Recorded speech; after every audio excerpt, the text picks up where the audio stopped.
Fala galera, tranquilos? Seguinte, só para avisar que eu estou preparando aqui dois vídeos que me pediram, um sobre questão do crédito para prestador de serviço de transporte, né, aproveitamento de crédito, e o outro sobre a questão da devolução de valores, né, cobrados por subvenção tributária quando você tem base diferente, ou seja, a base real é diferente da base presumida, né, aqueles julgamentos lá do Supremo Tribunal Federal. Beleza? Então vou preparar e querer que até o final de semana eu consiga soltar esses dois vídeos. Enquanto isso, vou deixar com vocês aqui com um vídeo um pouco mais longo, que é de uma palestra que eu ministrei para o pessoal lá do CRC Jovem, tá? Um simpósio de contabilidade que eles organizaram no final do ano passado, e a Márcia muito gentilmente me cedeu aqui o vídeo, mais ou menos 40 minutos, 45 minutos, então se vocês tiverem paciência, sobre malha fiscal, beleza? Então vale para fim de conhecimento, se você tiver curiosidade, saber como é que funciona, conceitos envolvidos, alguns exemplos de malha que a gente tem da Receita Federal, aqui da Cefaz Amazonas, ok? Espero que vocês curtam o vídeo, e aí como eu falei, na sequência, quero ver se eu consigo ainda essa semana postar mais dois aí, ok? Então é isso, gente, obrigado aí pela audiência, um grande abraço, tchau!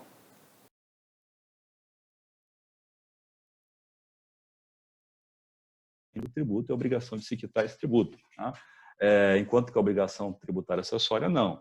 Você pode ter uma legislação infralegal, decretos, instituições normativas, então é um pouco mais abrangente aí o leque para a criação, para a instituição dessas obrigações tributárias acessórias. Tá? Mas isso aí tudo, conceito do direito tributário, que nossos amigos estudantes de conselho já conhecem, mas é sempre bom rememorar. Tá? Ainda dentro do CTN, que eu acho interessante também reforçar, aqui, ó, a atribuição constitucional da competência tributária compreende a competência legislativa plena. Ou seja, você tem lá Estado, você tem União, você tem município, você tem Distrito Federal, eles têm a competência tributária e, com isso, eles podem legislar de forma ampla sobre as obrigações tributárias para seus contribuintes, quer seja essa obrigação tributária principal ou acessória. Então, você pega lá o Estado, ele pode sim instituir declarações, documentos fiscais, tudo isso aí no sentido de controlar e ter a segurança da arrecadação da obrigação tributária principal. Então, tem ampla competência legislativa aí, competência legislativa plena para legislar sobre a instituição de obrigações tributárias, inclusive as acessórias. Tá? Claro, respeitando aí os limites da Constituição, os limites constitucionais ao poder de tributar. E aí, nesse sentido, gente, vale uma coisa bem interessante, né? Quando a gente fala de estados, a gente sempre fala, vocês lembram do ICMS, né? O principal tributo estadual é aquele que tem o maior peso na arrecadação e é aquele que, em geral, traz mais confusão também para os contribuintes, né? E aí você imagina, nossa, são 27 unidades federadas, são 27 legislações, você imagina todos os estados, cada um dos estados lá criando documentos, livros e tudo mais. Então, exatamente por conta disso, os estados, eles, na medida do possível, eles procuram uniformizar. Tá? Claro, você tem uma outra declaração específica dos estados, de cada estado, mas tem-se uma iniciativa já de anos e anos aí para se tentar uniformizar o cumprimento das obrigações tributárias acessórias, se não por completo, mas em grande parte. E aí eu estou listando para vocês 3 dessas iniciativas que são bem interessantes. Aqui, ó, lembrando que eu estou falando aqui de ICMS, e nesse caso também acaba abrangendo também o IPI em relação à Receita Federal, em relação à União. Então, você tem lá em 1970 esse convênio CINEP sem número, que foi esse primeiro esforço, né, no sentido de você ter uma uniformização e simplificação do cumprimento das obrigações tributárias acessórias.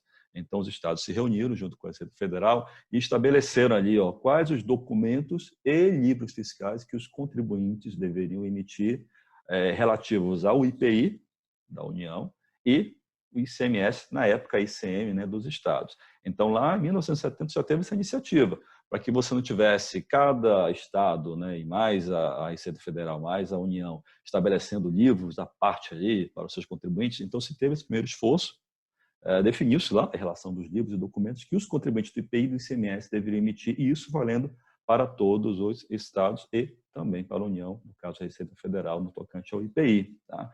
Lembrando que a gente está falando de uma época ali, bem antes aí dessa fase digital. Então, os livros em papel, né? Mas você tinha, inclusive, toda a formalidade, como é que tinha que ser emitidos, escriturados, encadernados, uma outra época. Né? E, na sequência, nós tivemos em 1995 o Sintegra. Né? O Sintegra, aí você já tem a incorporação da parte computacional, né? Os contribuintes e as administrações tributárias, o computador fazendo cada vez mais parte aí do dia a dia desses organismos. Então, isso foi incorporado também à legislação tributária. Você teve esse convênio aí do Sintego, 57 de 1995, em que ele trata da emissão de documentos fiscais e a escrituração de livros fiscais por sistema eletrônico de processamento de dados. Basicamente, o contribuinte tinha que apresentar essa informação via um arquivo. Você tinha um layout desse arquivo, o arquivo tinha toda uma estrutura bem definida, lá você tinha que ter informação dos documentos que foram emitidos, as notas, quando eram emitidos por PED, né, processamento eletrônico de dados, também tinham que observar todo um layout, todo um formalismo, tudo isso definido no convênio do Sintegra. E aqui vem um detalhe: apesar de você ter essa questão do arquivo, esse arquivo tinha que ser apresentado pelo contribuinte ao fisco, isso não dispensava o cumprimento lá da outra obrigação de manter os livros na sua forma convencional, na sua forma física. Então, você tem ali essa integração desse meio digital, fazendo parte agora da relação fisco-contribuinte, mas ainda mantendo a obrigatoriedade de se manter os livros, de se escriturar os livros e manter os documentos ali na sua forma convencional. Mas quando chega em 2007, você tem uma mudança completa de paradigma, né? Você tem o SPED, instituído lá pelo Decreto Federal 6022, e esse SPED vem lá disciplinando o seguinte: vem apresentando o seguinte: livros e documentos que integram a escrituração contábil e fiscal emitidos, né, pelo contribuinte em forma exclusivamente eletrônica. E aí você tem realmente essa mudança completa do relacionamento fisco-contribuinte. Agora, os livros, os documentos fiscais, eles passam a existir de uma forma exclusivamente eletrônica, exclusivamente digital. Então, o contribuinte, ele envia essa informação, emite um documento fiscal eletrônico pelo fisco, um documento fiscal eletrônico, é autorizado pelo fisco, escritura um livro contábil, um livro fiscal, apresenta esse livro por meio de um arquivo para o fisco federal, estadual, municipal, o que quer que seja, e ele cumpriu sua obrigação tributária e acessória e fica dispensado de manter esse documento fiscal, esse livro fiscal contábil no seu meio físico. A existência é exclusivamente digital. Então, a informação já é repassada de pronto à administração tributária e, a partir daí, essa administração tributária, quer seja ela federal, estadual, municipal, pode fazer os seus trabalhos lá de verificação, inclusive de cruzamento de informações, para então você ter a malha fiscal. Tá? Mas é interessante isso, 2007 tem essa mudança completa aí, nessa relação fisco-contribuinte, com essa nova forma de se cumprir essa obrigação tributária instrumental, quer seja a emissão de documentos fiscais, quer seja a escrituração de livros contábeis e fiscais. E você tem também toda uma outra seara aí de obrigações acessórias que estão dentro do SPED. E, nesse sentido, interessante esse gráfico aqui, né, essa imagem, que foi bolada pelo Jorge Campos, também aí um estudioso do SPED, né, uma das referências do SPED, só para você ter uma ideia do mundo, né, que transformou o SPED, é um monstrinho mesmo. Então, você tem vários projetos aí, alguns projetos que são administrados exclusivamente pela Receita Federal, é o caso da escrituração contábil, é o caso do ECE, escrituração contábil fiscal, e você tem outros projetos com a participação de estados. É o caso da escrituração fiscal digital, do ICMS, do IPI, nota fiscal eletrônica, conhecimento de transporte eletrônico, em geral, os documentos fiscais eletrônicos. Então, você tem esse SPED, esse mundo aí que é administrado pela Receita Federal e, quando você tem um projeto que é de interesse dos estados, de federal e municípios, você tem a participação desses entes políticos também.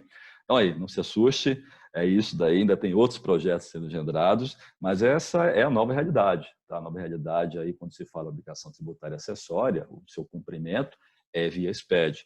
Então, cada vez mais você vai ter ali aquelas declarações, aqueles documentos que ainda são emitidos, né, são apresentados no meio convencional, por papel, vão migrar, inevitavelmente vão migrar para o SPED. Então, vai ter tudo ali nesse arcabouço de informações, de dados, todo esse universo, ambiente do SPED aí, onde você tem um compartilhamento de informações entre as administrações tributárias. E isso é interessante. Você tem o contribuinte, esse é um dos pressupostos, né, um dos princípios lá do SPED.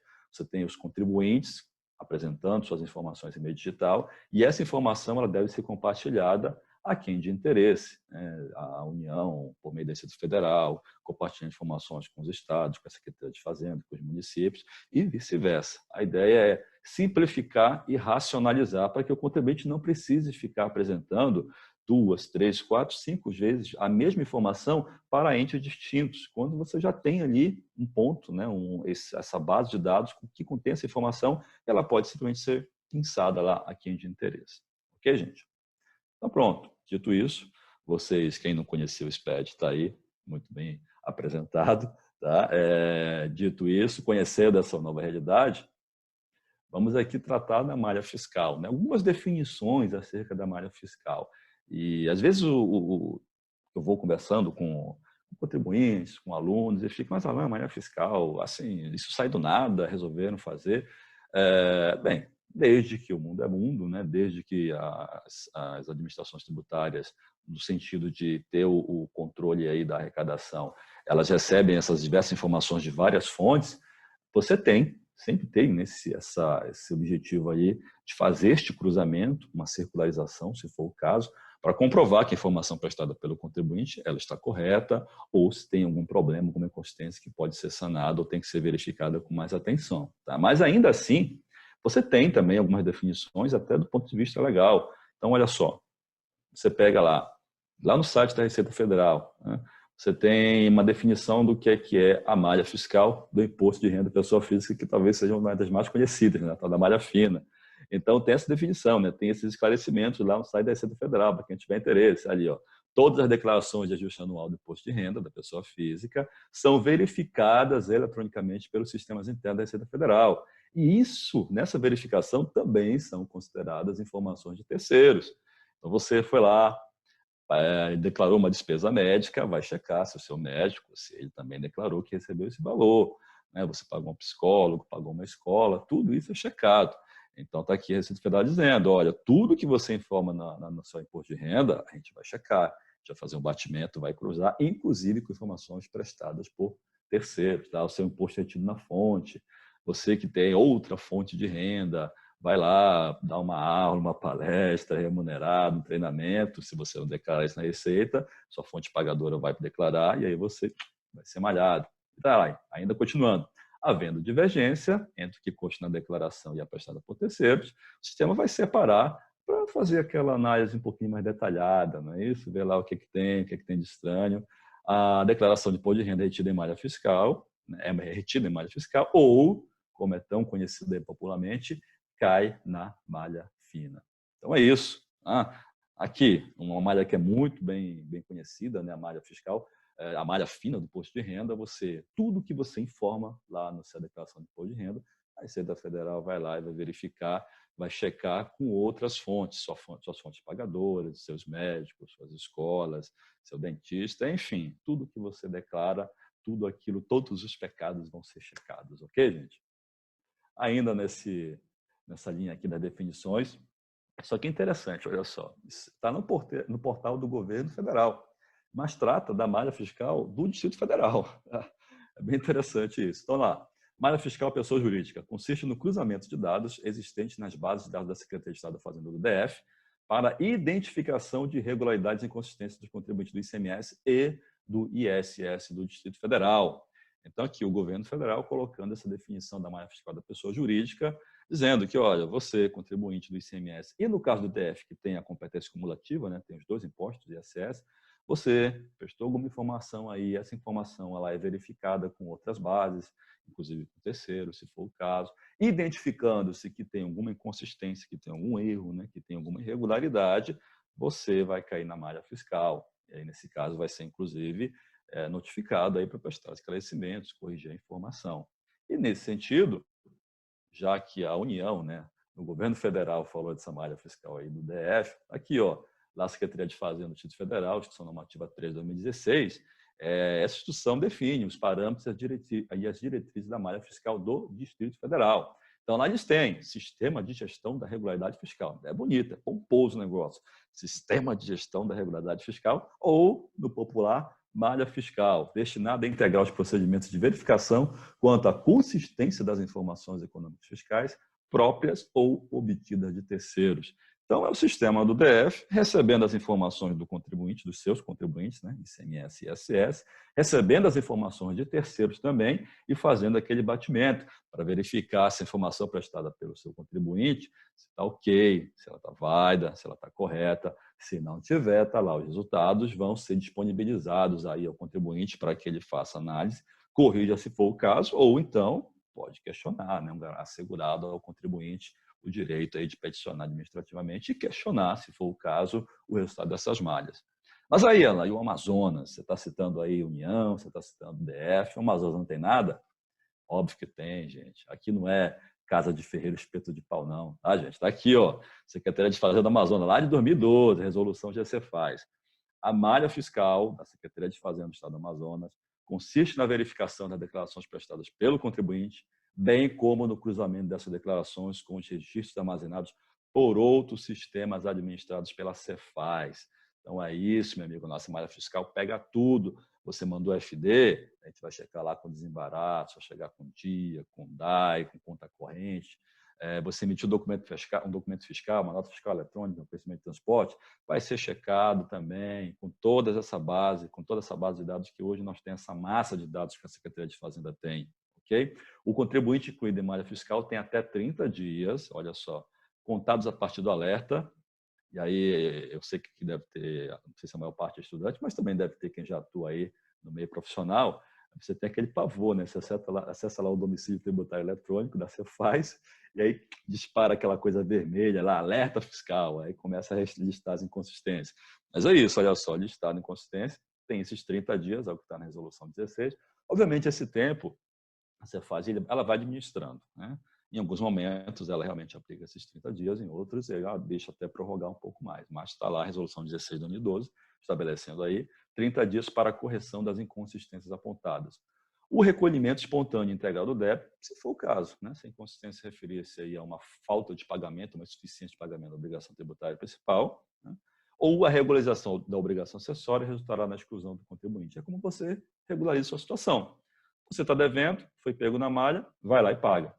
Você tem um erro na sua declaração, você vai lá, retifica, né? Corrige a sua declaração, vai ser excluído da malha. É a autorregularização, via quitação do débito ou então via retificação da obrigação tributária acessória que originou essa inconsistência que fez com que você caia na malha fiscal. Ok, gente? E aí, só para a gente entender como é que funciona esse fluxo da malha fiscal, olha só.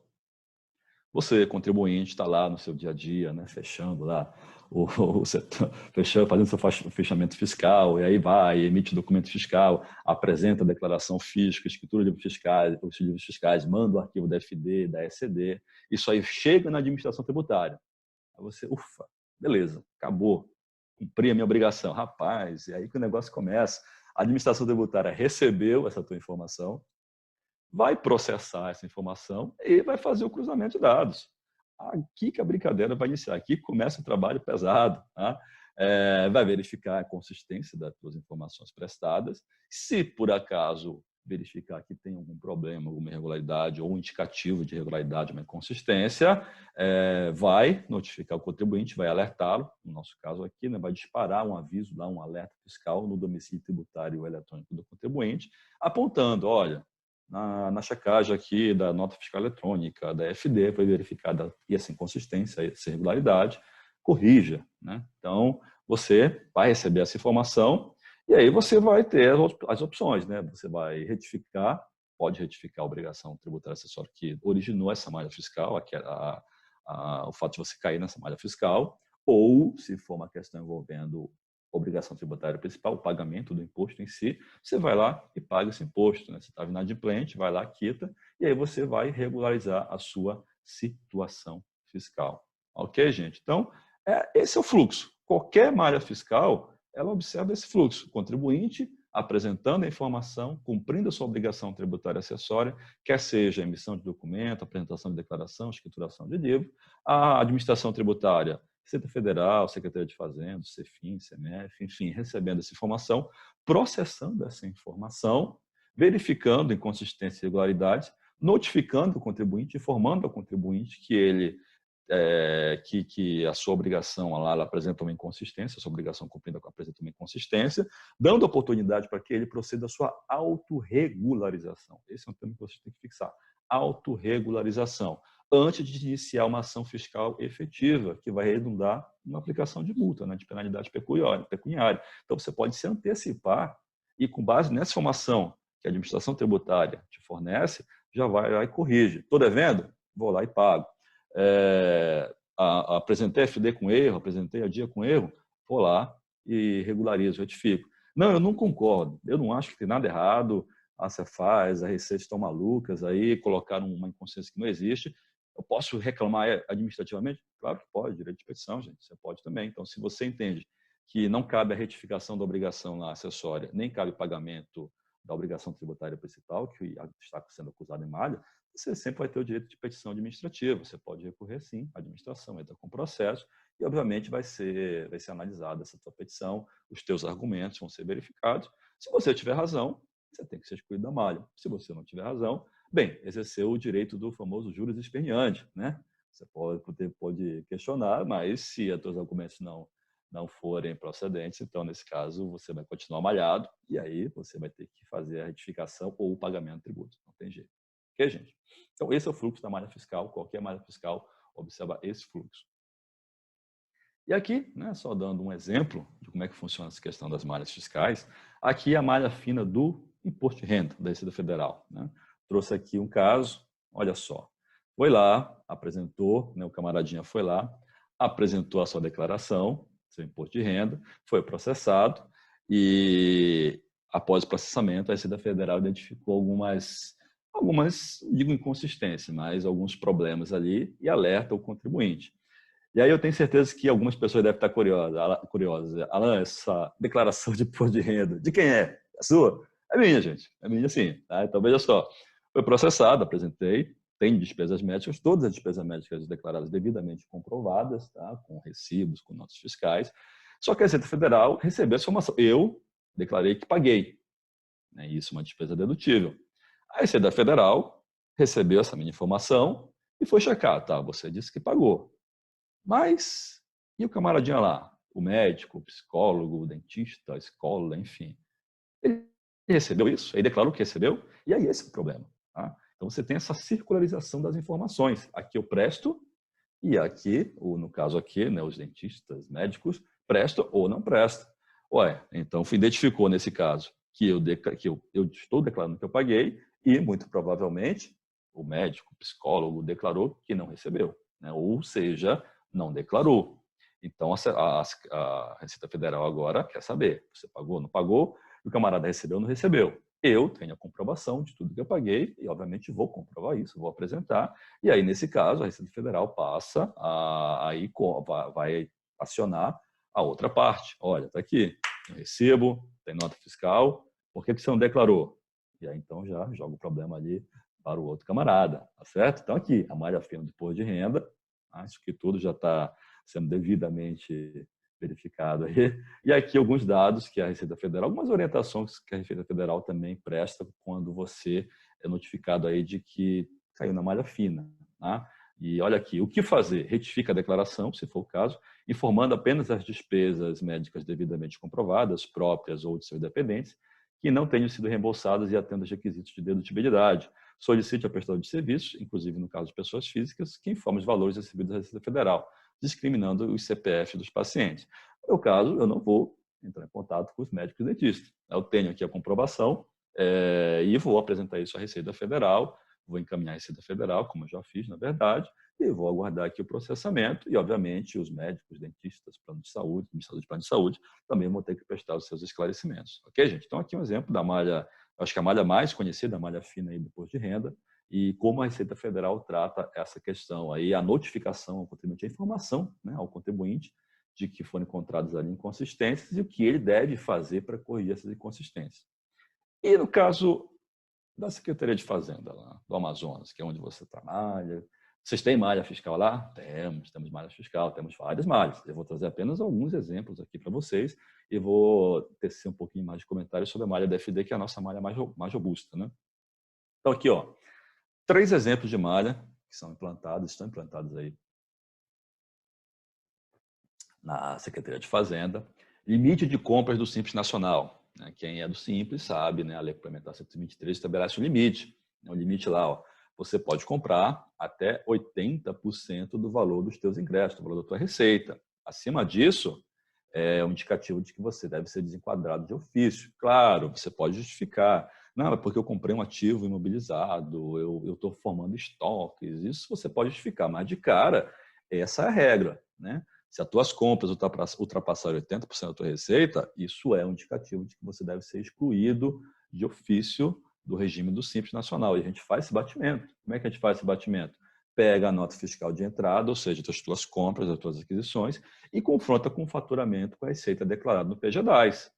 Chegou ali nos 80% para cima, aí você vai ser notificado. Olha só, as tuas compras, né, estão superando lá o limite estabelecido pela Regulamentação 123. Você pode, obviamente, apresentar justificativas, né, tentar esclarecer a situação, mas, do contrário, se você não fizer, você vai ser excluído de ofício do regime do Simples Nacional. Né? Um outro batimento que tem, também no âmbito do Simples, é o faturamento Simples Nacional. Isso aqui é clássico, né, gente? Pega lá o faturamento que você declarou lá no Simples, lá no seu PGDAS, né, que é aquela declaração mensal do Simples Nacional, pega o que você declarou lá de receita e vai confrontar com as suas notas fiscais emitidas, né? Nota fiscal de saída, nota fiscal de serviço, enfim.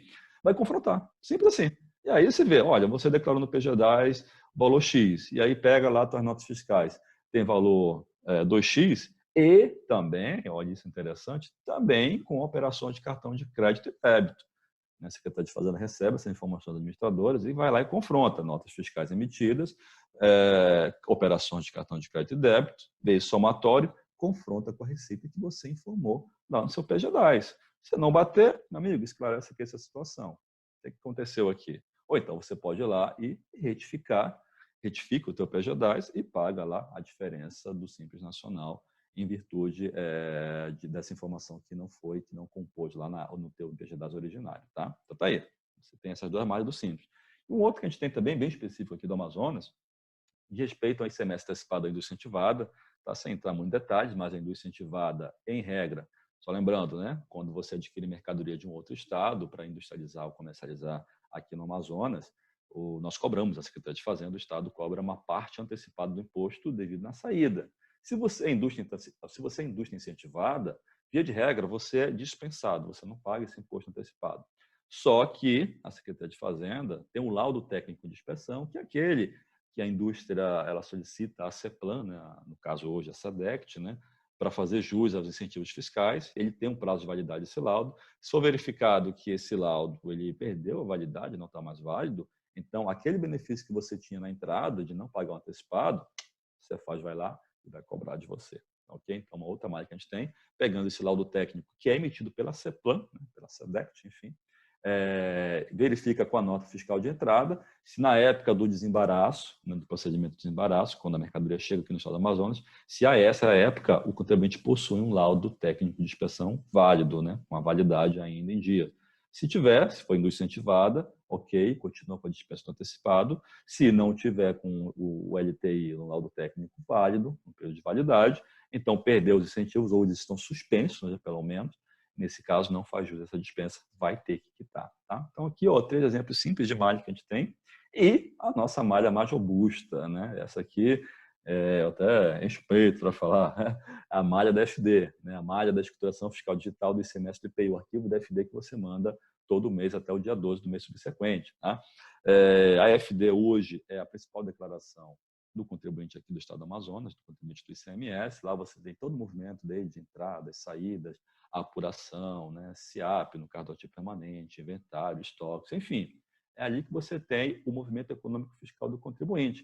E aí o contribuinte ele tem que mandar esse arquivo, né, todo santo mês, e a Secretaria de Fazenda, quando recebe esse arquivo, faz o seu processamento. Aquilo que eu expliquei lá atrás, né? Faz o processamento, cruzamento de informações, e aí vai fazer o cruzamento com a base da nota fiscal eletrônica, da INFCE, com o sistema de desembaraço, com conta corrente fiscal, com operação de cartão de crédito e débito, enfim, tem toda uma gama, né, de possibilidades aí para se fazer esse cruzamento.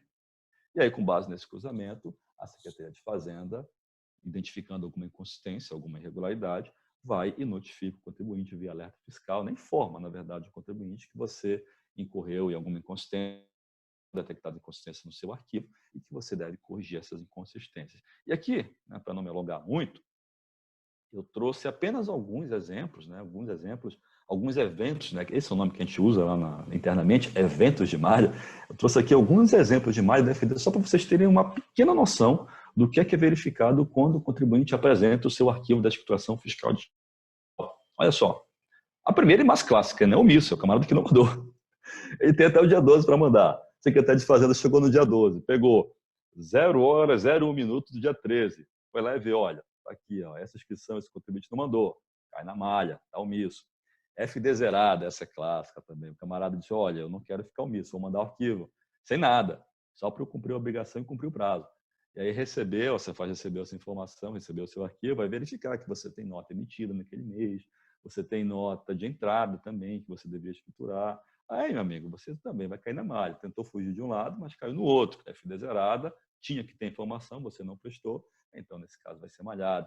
Documento fiscal com débito a menor, isso aqui também é outro, parece até estranho acontecer, mas ocorre às vezes, né? O contribuinte ele emite um documento fiscal, emite uma NFE, uma NFCE, né? Nota Fiscal de Consumidor Eletrônico, nota fiscal eletrônica, aí tem lá, débito destacado, R$10.000. Aí quando você vai ver na escrituração fiscal digital, que é onde ele faz a apuração do imposto, né? Quando você vai ver essa mesma nota fiscal, em vez de R$10.000, tem R$1.000 de débito. Esqueceu um zero. Vai ser malhado, vai ser malhado. Né? Divergência, dança amplificada e FDA, dança amplificada, né? Para quem não sabe, os estudantes que ainda não caíram neste mundo aí. A dança amplificada é uma declaração de débito do contribuinte. Ele declara a conta e tem que recolher ao final de cada mês. E isso é confrontado também com os débitos que ele declara na FD. Se tiver alguma divergência, olha, está aqui, ó, você declarou na dança amplificada um valor e na FD você declarou outro valor. Malha nele, malha nele. Tá? Diferença de saldo credor. Isso aqui até parece absurdo que aconteça, mas acontece, né? Você sabe, né? Os estudantes aí, lembrando lá da época da contabilidade comercial, né? Você tem lá, vai apurar o ICMS, de um lado você tem débito, do outro lado você tem crédito. Se débito maior que crédito, ao final do mês, recolhe saldo devedor. Se crédito maior que débito, você tem um saldo credor que você transfere para aproveitar no mês seguinte. Beleza, não tem problema nenhum disso. Agora o que acontece? Às vezes o contribuinte ele apura no mês um saldo credor de R$100.000. E aí, quando vai para o mês seguinte, ele coloca lá, saldo credor do período anterior, R$500.000. Aí não dá, né, meu amigo?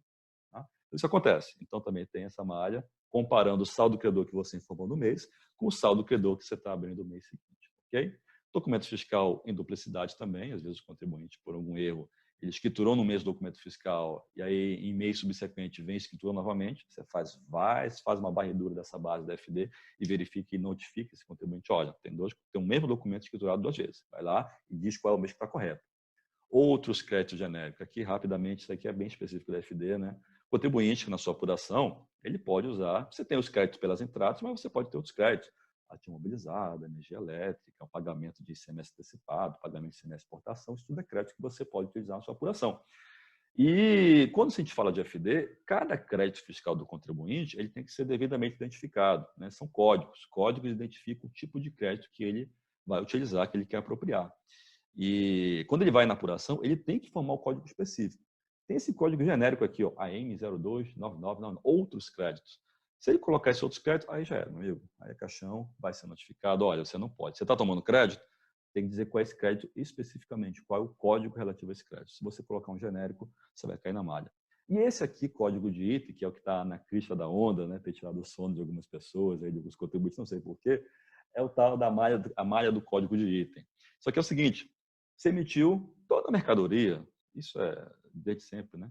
Toda a mercadoria, todo o bem, todo o produto que o contribuinte ele transaciona, comercializa, enfim, com que ele opera, ele atribui um código. Isso é normal, né? Você atribui um código. E aí esse código ele é usado quando ele emite o documento fiscal. Só que esse código ele também tem que ser utilizado quando o contribuinte vai informar uma entrada, ele vai informar um inventário para a Secretaria de Fazenda. Então, o que é que essa malha está fazendo hoje? Pega lá esse documento que foi emitido para o contribuinte, pelo contribuinte, não documento de saída, pega aquele código que esse contribuinte informou e vai comparar com as entradas dele. Vai verificar as entradas dele ou o seu inventário, o seu estoque inicial, para ver se esse item aparece em algum momento, porque ele só pode dar saída de uma coisa que ou ele comprou antes ou ele já tinha em estoque. Então, é isso que essa malha está fazendo, está checando os códigos e verificando se esse código de saída, né, que foi usado na saída, se ele tem uma respectiva entrada anterior ou se ele tem um estoque inicial, ok? Então, isso aí é uma coisa nova que está sendo plantada aí, acho que tem mais ou menos um mês que começou, ainda está sendo ajustado, os contribuintes estão sendo chamados aí a fazer a sua correção, tá? É beleza, Ana. Aí eu fui, você mostrou, tem mais, Ana? Tem muito mais, eu mostrei algumas aqui, tá? Tem muito mais, tá? E aí o contribuinte foi, apresentou sua FD e caiu na malha. E agora, como é que eu sei que eu caí na malha? Aqui no Amazonas, na Secretaria de Fazenda, você tem lá o domicílio tributário eletrônico, okay? Um portal de serviços que a Secretaria de Fazenda disponibiliza ao contribuinte, acessado via certificado digital. Tá? Aí lá, no seu DTE, sempre que a Cefaz identifica algum tipo de problema de malha fiscal, o contribuinte é avisado. E ele consegue, por meio desse aviso ou por meio de uma outra função que você tem no DTE, identificar qual foi esse problema. Né? Você apresenta um relatório para ele. E olha só citando aqui um exemplo para vocês. Aqui, e quando a gente trata de FD, que é a malha que a gente está vendo agora, a Cefaz ela costuma dar 2 tratamentos ali. Os erros, as inconsistências que geram advertência e aquelas que geram pendência. A advertência é mais mesmo um alerta. Olha, está aqui, vai lá, corrige, só que em algum momento isso pode virar uma pendência. E aí, quando vira uma pendência, existem algumas outras... Não chega a ser aplicada uma multa, não aplica uma multa, não tem multa automática. Mas o contribuinte ele pode perder alguns benefícios, né, como perder um prazo maior para pagar o imposto. Okay? Então, de cara, alguns eventos de malha geram uma advertência e o contribuinte pode correr atrás, corrigir isso antes que vire uma pendência. Aqui eu estou listando, por exemplo, olha só essa malha, código de item não possui correspondente na entrada. Essa eu acabei de falar, né? Código de item 0200. É um contribuinte que deu saída num código de item, a Cefaz foi verificar que esse código não tem entrada ou não tem inventário. A Cefaz vai, veja só, lista lá qual o código desse item que foi identificado, qual a descrição que o contribuinte informa desse item e a quantidade, olha só, a quantidade de erros, de inconsistência que foi verificado nessa malha. E aí o contribuinte tem que correr atrás e checar. Tá? Então, nesse caso, gera uma advertência, não tem nenhuma, nesse momento não tem uma penalização mais forte. Agora, você tem, em um segundo momento, a questão da pendência. Então, você pode ter eventos de malha que vão gerar uma pendência para o contribuinte, com isso ele pode perder alguns benefícios, dentre esses benefícios, como eu falei, um prazo maior para pagar o imposto. Sem falar que esses casos de pendência também são indicativos aí para uma fiscalização. Então, apesar de não ter multa automática, se o contribuinte apresenta muita pendência lá no seu arquivo, a Cefaz pode, então, direcionar isso para fiscalização. E aí, meu amigo, depois que começou a fiscalização, você sabe, perdeu a espontaneidade, tem que esperar o resultado dos trabalhos. Aqui, ó, um caso de um erro, é um caso de débito a menor. Veja só, identifica, você faz, eu costumo até brincar, você faz a tão boa, você faz a tão boa. Olha lá o relatório, identificou uma nota fiscal com débito a menor. Você faz, vai lá, aponta com a nota fiscal, aponta qual o mês que deu erro, aponta qual o valor do imposto que você, contribuinte, escriturou lá na tua FD, informou na tua apuração, e qual o imposto que você destacou no documento fiscal. Aqui, ó, 24 mil, imposto escriturado, 41 mil, imposto destacado, a diferença é 17 mil. Aí, meu amigo, o que você tem que fazer? Você vai ter que retificar a tua FD, ou então vai ter que pagar, retificar a tua FD, se for o caso, pagar o débito, ou então, se você entende que não está correto, você vai ter que apresentar uma justificativa via processo. Beleza? Então é isso, meus amigos. A Cefaz tem todo esse trabalho aí preventivo para que você não venha incorrer em um problema maior. E aí, gente, já chegando no final da nossa conversa, um outro ponto que eu acho interessante, que é uma nova realidade, a gente falou do SPED, essa questão das malhas. Eu não sou de TI, mas sou curioso, né? Gosto de saber das novidades. E aí tem esse conceito, o Big Data, e que se estende para também as administrações tributárias, o tal do Big Data fiscal. O que é isso? Tem esse conceito aqui, ó, tirado lá da Oracle. Big Data são dados com maior variedade que chegam em volumes crescentes e com velocidade cada vez maior. Isso é conhecido como os 3 vezes. Enfim, um volume de dados, né? E cada vez mais a humanidade ela vai fazendo com que essa massa de dados cresça de forma exponencial. Né? Então, hoje, os organismos, quando eu falo organismo, entenda lá os particulares e a administração pública, nos órgãos públicos, vão tentando desenvolver mecanismos, né, sistemas, programas, para conseguir tratar esse dado. É isso que é o Big Data, né? Você ter essas soluções para tratar esse volume enorme, essa massa grande de dados, de forma que você consiga ter bons resultados e direcioná-los ali para algumas ações.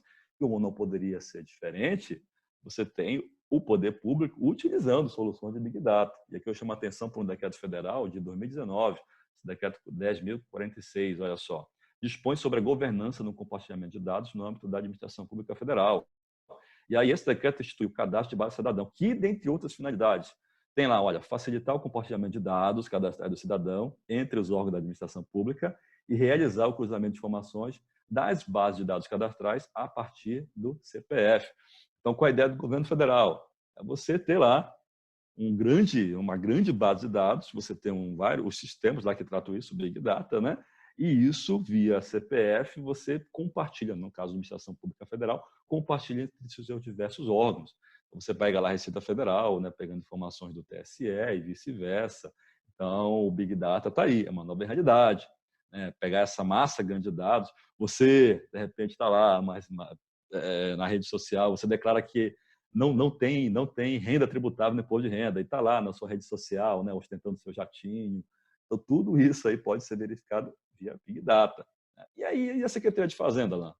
Eu tenho aqui também uma de Pernambuco. Pernambuco, ela, inclusive, está citando, publicou essa notícia dizendo que está ali, né, visando a modernização e transformação digital, está agora com uma solução de Big Data. E a solução permite a transformação dos dados, execução de rotina de aprendizado de máquina, mineração. Então, tudo isso aí é o fisco, né, são as administrações tributárias, aproveitando essa massa de dados, tratando essa massa de dados, buscando atingir o seu objetivo, que é o controle da arrecadação. E a Secretaria de Fazenda também tem seus mecanismos de mineração de dados. Então, tudo isso aí, gente, só para vocês terem uma ideia de que cada vez mais estamos na era do Big Brother fiscal. Essa expressão aí cunhada pelo Roberto Dias Duarte, também um expert em SPED, é muito apropriada, né? Então, as administrações tributárias têm aí toda uma gama de informações prestadas não só pelo contribuinte, como prestadas também por outras fontes.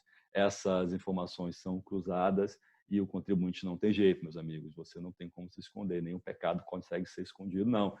Você tem que apresentar as suas declarações, cumprir as suas obrigações tributárias acessórias da melhor forma possível. Ok, meus amigos e minhas amigas? Então, era isso que eu tinha para conversar com vocês. Espero que tenha sido aí proveitosa a palestra, mostrar que a malha fiscal não tem nada de problemático. O que a gente tem, na verdade, é apenas um trabalho preventivo. Costuma ser brincar, né? Você faz a mamãe, às vezes é uma filha da mãe.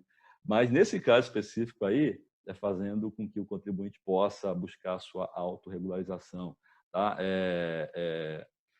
Fazer com que o contribuinte consiga evitar qualquer tipo de problema ali. Então, antes que vá para uma penalização, antes que inicie uma ação fiscal, você é informado do problema e pode corrigir. Eu sempre falo para os meus alunos, sempre falo nas palestras, sempre falo para o contribuinte, a Cefaz não quer dar dor de cabeça para o contribuinte. Então, não crie dor de cabeça para si mesmo.